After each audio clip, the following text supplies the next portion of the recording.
The cantina on Kepler Station was dark and smoky. Old metal tables filled the room. Aliens from many different worlds sat drinking and talking. The air smelled like strange drinks and fear. Commander Zethkar sat at a corner table. His blue skin showed many scars from old battles. 2 metal arms replaced the ones he lost in the war. His 4 eyes looked tired and sad. Around him sat younger aliens who had never seen real fighting. There was Pilot Zenthi, whose fish-like skin was still bright and unmarked. Engineer Morgoth clicked his metal claws on the table. 3 others from different planets listened closely. They all wanted to hear war stories. "Tell us about the humans," Zenthi said. His voice was high and excited. "We heard they were strange fighters." Zethkar took a long drink from his glass. The liquid burned his throat. He had never talked about the war before. The memories were too dark, but tonight felt different. Maybe it was the drink. Maybe he was just tired of keeping secrets. "You want to know about humans?" Zethkar's voice was rough. "They are not like us. They do not fight like us. They do not think like us." The younger aliens moved closer. They had heard stories about the Human Covenant War, 8 years of fighting that ended 3 years ago, but they only knew what the news report said. They wanted to hear the truth. "I fought with them on Tertius Prime," Zethkar said. His metal fingers tapped the table. "That was where I learned what humans really are." The battle had started like many others. The Covenant ships came from space. They landed soldiers on the planet. The human base was small. Only 50 human soldiers against thousands of Covenant warriors. "I was there as an observer," Zethkar continued. "My people wanted to learn human tactics. We thought we could use their methods in our own fights." Lieutenant Jake Collins was the human leader. He looked normal to Zethkar. Brown hair, average height, quiet voice. Nothing special about him. But when the fighting started, Collins became something else. "The Covenant broke through our outer walls," Zethkar said. "We were trapped. Any normal species would surrender or try to escape. But Collins did something different." The alien commander's 4 eyes grew distant. He remembered that day too well.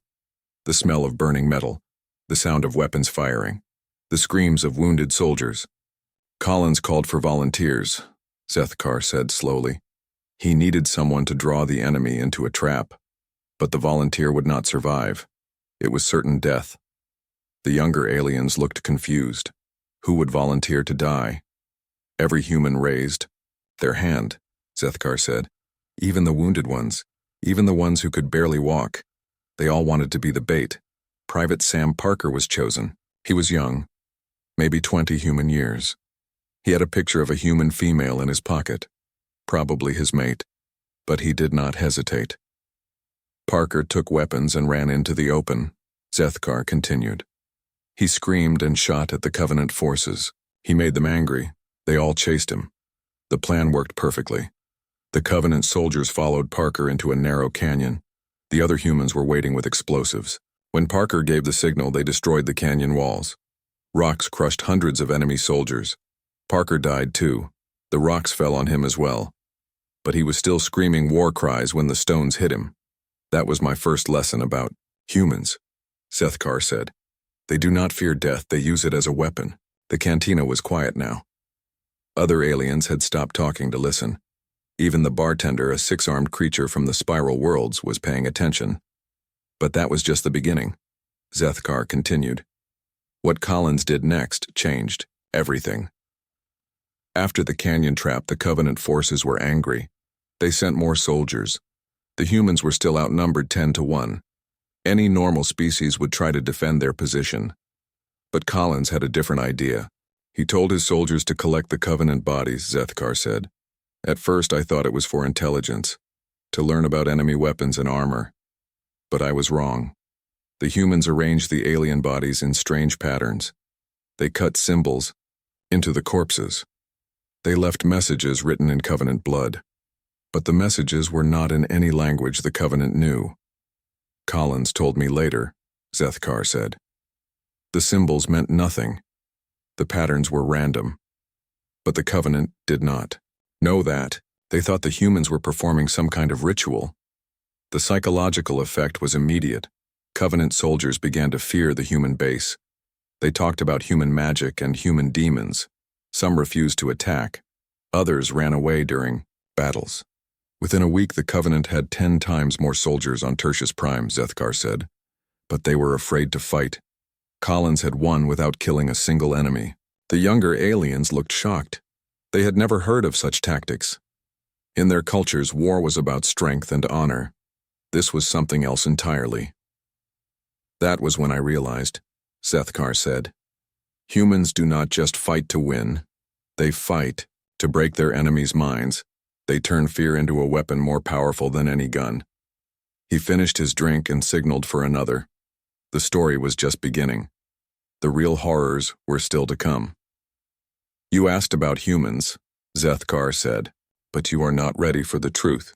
What I saw in Tertius Prime was nothing compared to what came later. The younger aliens looked at each other nervously.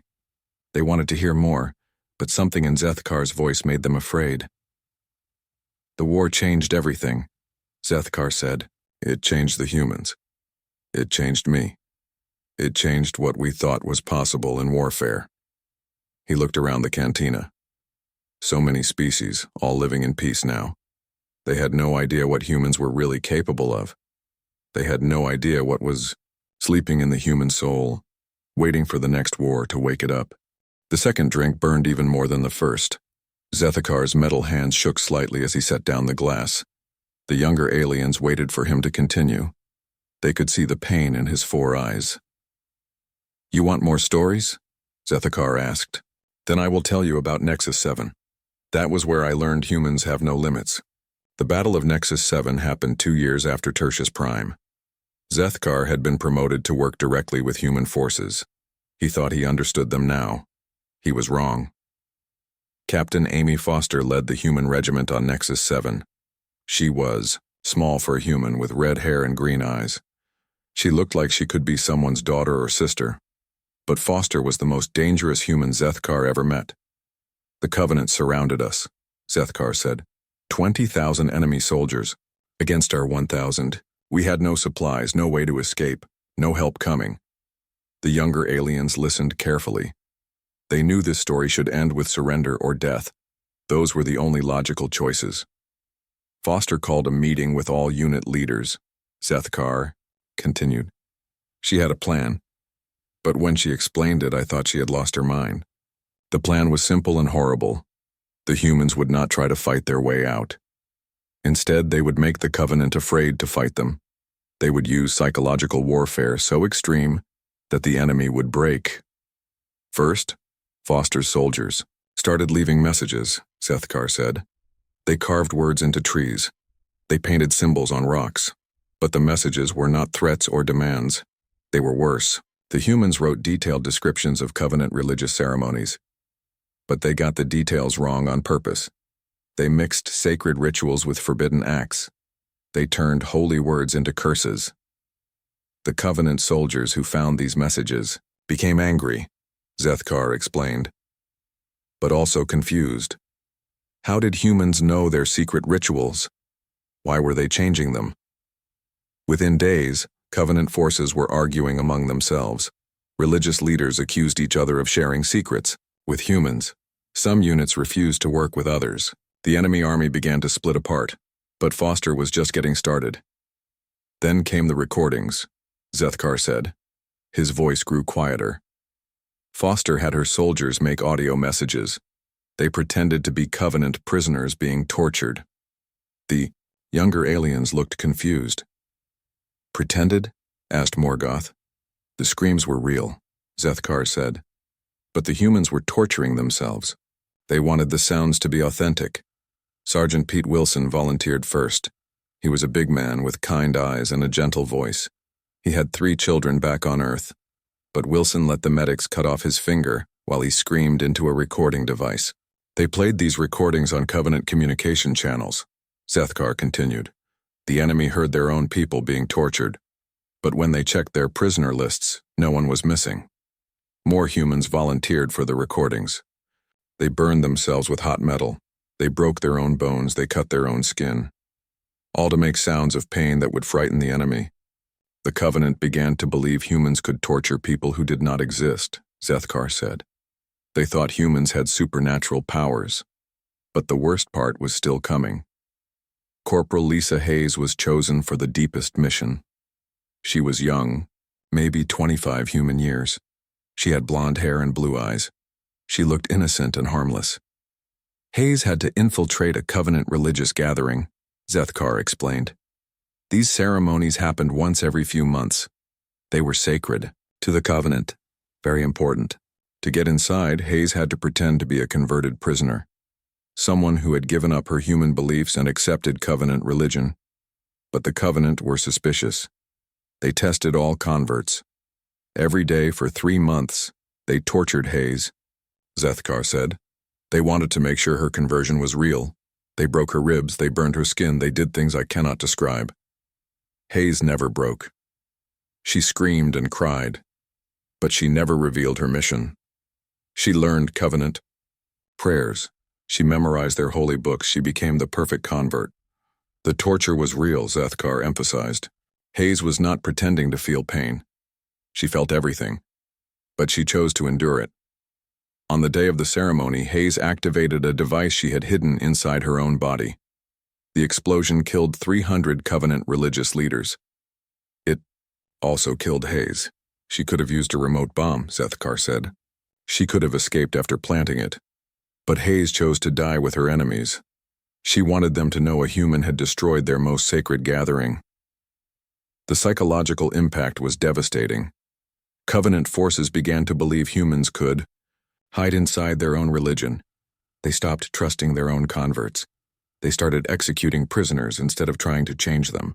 But Foster was not finished, Zethkar continued. She had one more plan, the worst one. The humans began collecting Covenant dead after battles. They took the bodies to secret locations. Then they sent messages to Covenant commanders claiming they were performing experiments on the corpses. The messages described medical procedures, Zethkar said. They explained how humans were learning Covenant biology, how they were finding new ways to cause pain. The truth was simpler and more horrible. The humans were not doing experiments, they were just moving bodies around. But the detailed medical reports they sent were convincing lies. Foster had studied Covenant anatomy for months, Zethkar explained. She knew exactly what would frighten them most. She wrote reports about procedures that were scientifically impossible but psychologically terrifying. Covenant soldiers began to fear death more than defeat. They knew humans would desecrate their bodies. They started burning their own dead rather than leave them for human forces. Within 6 weeks, the Covenant army on Nexus 7 fell apart, Zethkar said. They had superior numbers, better weapons, more supplies. But they could not fight an enemy that had no psychological boundaries. The cantina was completely silent now. Even the background music had stopped. Every alien in the room was listening to Zethkar's story. That was when I realized the truth about humans, he said. They do not just fight wars. They fight the idea of war itself. They attack their enemy's ability to think clearly. He ordered another drink. His metal hands were steady now, but his 4 eyes looked haunted. You think that was the worst of it? Zethkar asked the younger aliens. You think Foster and her soldiers were as dark as humans could become? The aliens said nothing. They were beginning to understand that this story had no bottom. Human cruelty had no limits. Wait until I tell you about Gambit Station, Zethkar said. That was where humans stopped pretending to be civilized. The third drink sat untouched in front of Zethkar. His metal fingers traced patterns on the table. The younger aliens had stopped asking questions. They just waited for him to continue the story that was changing how they saw the universe. Gambit Station was different, Zethkar said slowly. It was not a planet or a military base. It was a space station that controlled the jump gates between human and Covenant territory. The station was huge, built inside an old asteroid. It had been a mining operation before the war. Now it housed the most important technology either side possessed. Without the jump gates, space travel would take years instead of days. Colonel Steve Martinez commanded the human forces there, Zethkar continued. He was older than the other officers I had met. Gray hair, deep lines on his face, he looked tired all the time. Martinez had good reason to be tired. Intelligence reports showed that the Covenant were planning their largest attack of the war. 300 ships were coming to Gambit Station. The humans had 50 ships and 5,000 soldiers. Any rational commander would evacuate, Zethkar said. The technology could be rebuilt elsewhere. The station was not worth dying for. But Martinez was not rational. None of the humans were anymore. 8 years of war had changed them into something else. Martinez called it Project Nightfall, Zethkar said. He told me it was the final solution to the Covenant problem. I thought he meant a new weapon or a secret strategy. The truth was much worse. Project Nightfall was not about winning the battle. It was about making sure the Covenant would never recover from fighting humans. Martinez planned to break every rule of civilized warfare. He wanted to damage the enemy's mind so badly they would never fight again. The first phase started 3 weeks before the Covenant arrived, Zethkar explained. Martinez sent small ships to attack Covenant colonies, but these were not military targets. The human ships attacked Covenant schools, hospitals, and religious centers, but they did not destroy these places. Instead, they left them damaged in specific ways. They created scenes of horror that would haunt Covenant survivors forever. They arranged dead bodies to look like ritual sacrifices, Zethkar said. They left messages claiming the attacks were revenge for ancient crimes. They made it look like humans had been planning this for thousands of years. But the psychological attacks were just the beginning. Dr. Helen Clark was Martinez's chief medical officer. She was a small woman with gentle hands and a soft voice. Before the war, she had saved lives. Now she was planning to destroy them in the cruelest ways possible. Clark began studying Covenant prisoners, Zethkar said, but not for medical treatment. She wanted to learn how to cause maximum psychological damage before death. The younger aliens looked sick. Engineer Morgoth had stopped clicking his claws. Pilot Zenthi's fish-like skin had turned pale gray. Clark discovered that Covenant biology responded differently to pain than human biology, Zethkar continued. What felt like minor discomfort to humans was agony to Covenant. What felt like severe pain to humans was unbearable torture to Covenant. Clark began developing drugs and procedures specifically designed for Covenant physiology. She created chemicals that would cause hallucinations of dead family members. She invented surgical techniques that would keep prisoners conscious while causing maximum suffering. But the worst part was the volunteers, Zethkar said. Clark needed test subjects for her experiments. She asked for human volunteers. Every soldier on Gambit Station volunteered. They wanted to experience Clark's torture methods themselves. They wanted to understand exactly what they were doing to their enemies. Private Danny Ross was the first volunteer, Zethkar said. He was 19 years old. He had joined the military to pay for college. He wanted to be a teacher after the war. Ross volunteered to be infected with a biological weapon Clark had created. It was a virus that would eat his flesh from the inside while keeping him conscious and alert. The plan was for Ross to infiltrate a Covenant medical facility and describe his symptoms in detail to enemy doctors. Ross knew he would die, Zethkar said. The virus had no cure, but he wanted his death to serve a purpose. He wanted to traumatize Covenant medical personnel so badly they would never function normally again. The infection took 3 days to kill Ross. During that time, he recorded messages describing his pain in graphic detail.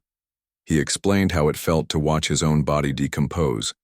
He thanked the virus for giving him a chance to serve humanity.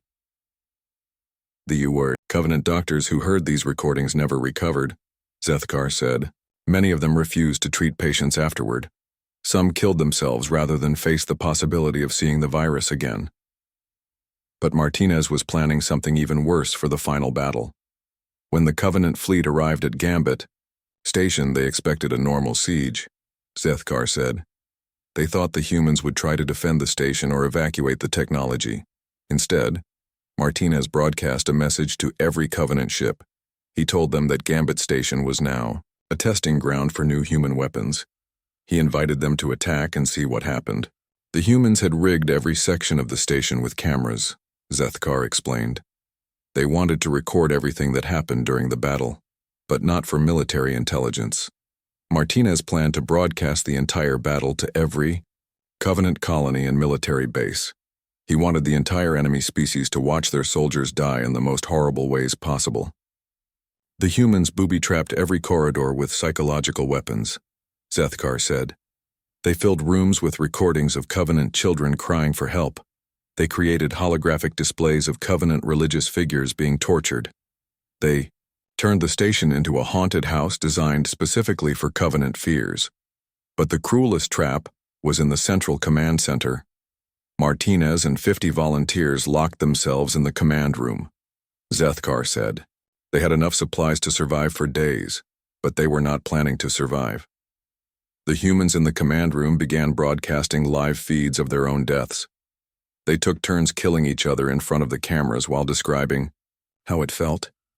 They wanted every Covenant soldier to see that humans were willing to die just to cause psychological damage. Sergeant Mike Taylor volunteered to be killed first, Zethkar said. He asked his friend Lieutenant Ben Adams to strangle him slowly while he described the experience. Taylor wanted the Covenant to understand that humans could turn even death into a weapon. The broadcast continued for 6 hours.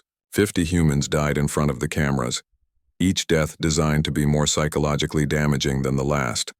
The Covenant forces watching the feeds began to break down mentally. 3 entire Covenant fleets withdrew from the battle, Zethkar said. They were not defeated by human weapons. They were defeated by human willingness to destroy themselves for psychological effect.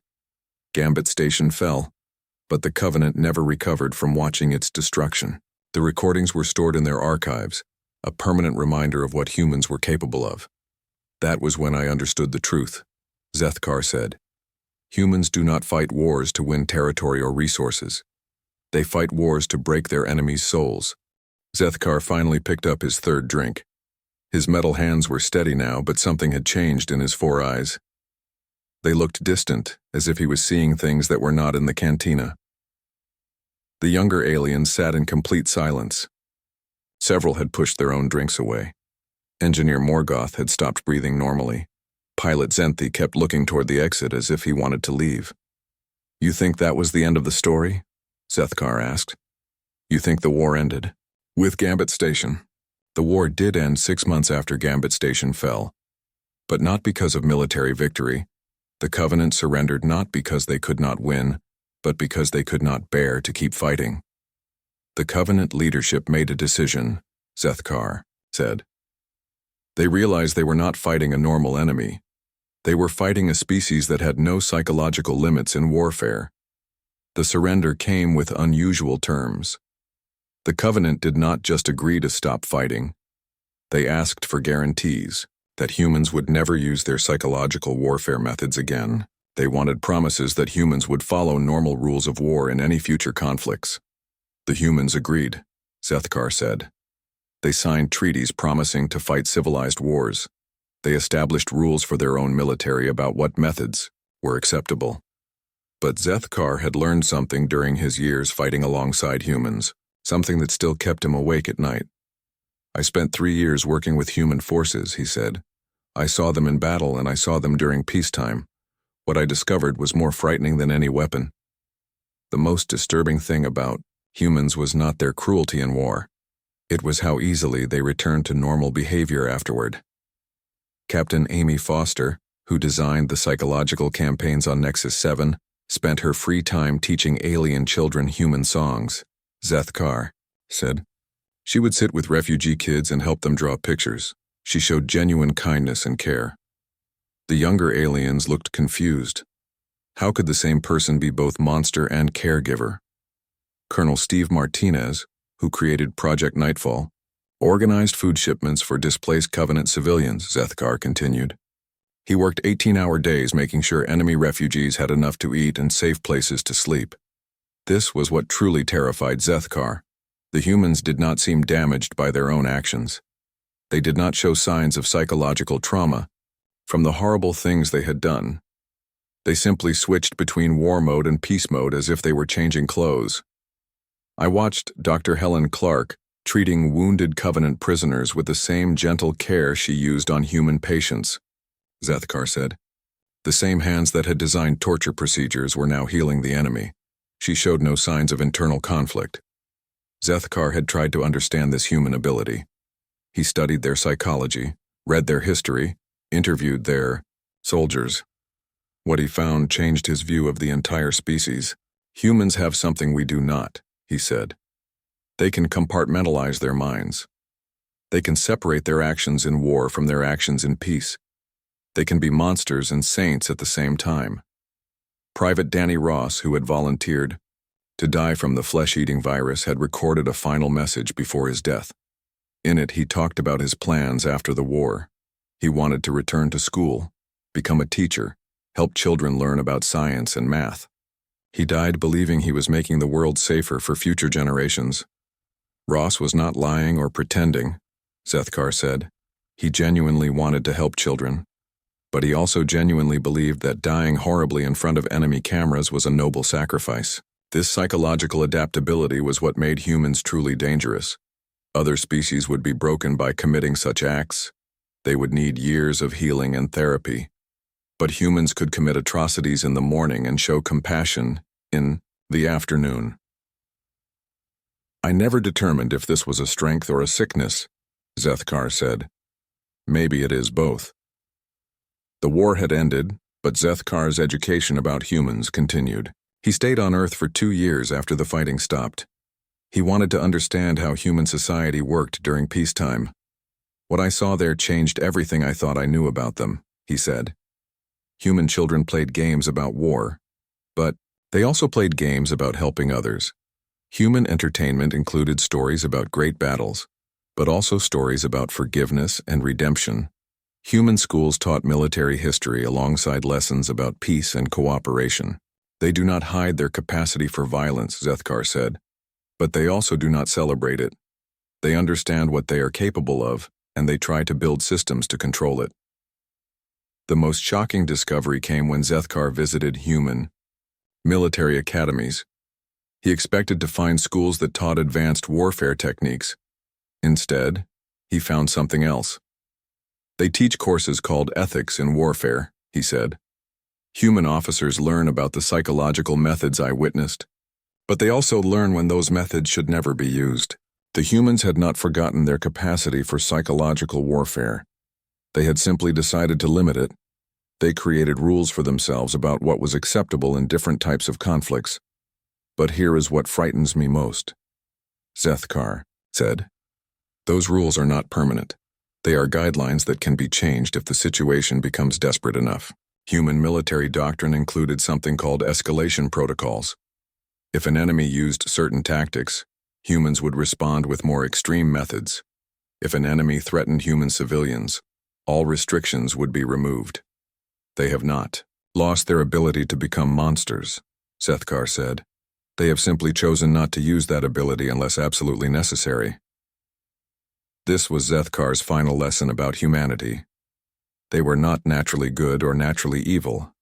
They were naturally adaptive. They could become whatever the situation required them to become. The war ended because the Covenant realized they were fighting a species with no fixed psychological boundaries, he said. Humans will become as cruel or as kind as their circumstances demand. Zethkar finished his drink and stood up slowly. His metal legs made soft clicking sounds on the floor. The younger aliens watched him in stunned silence. You asked me to tell you about humans, he said. Now you know. They are our allies today because it serves their interests to be allies. They follow rules of civilized warfare because they choose to follow those rules. He walked toward the cantina exit, then stopped and turned back. But remember this, Zethkar said.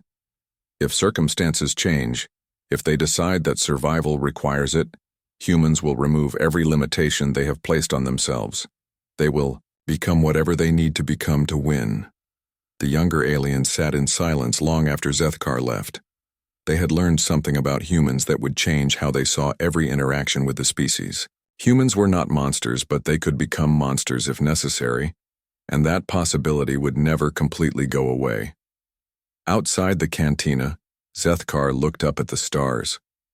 Somewhere out there, human colonies were growing and expanding. Children were being born and learning about their species' capacity for both creation and destruction. He wondered what would happen when humans met their next great challenge. Would they remain the peaceful allies he knew today? Or would they, once again, remove the limitations they had placed on themselves? Only time would tell. But Zethkar would be watching.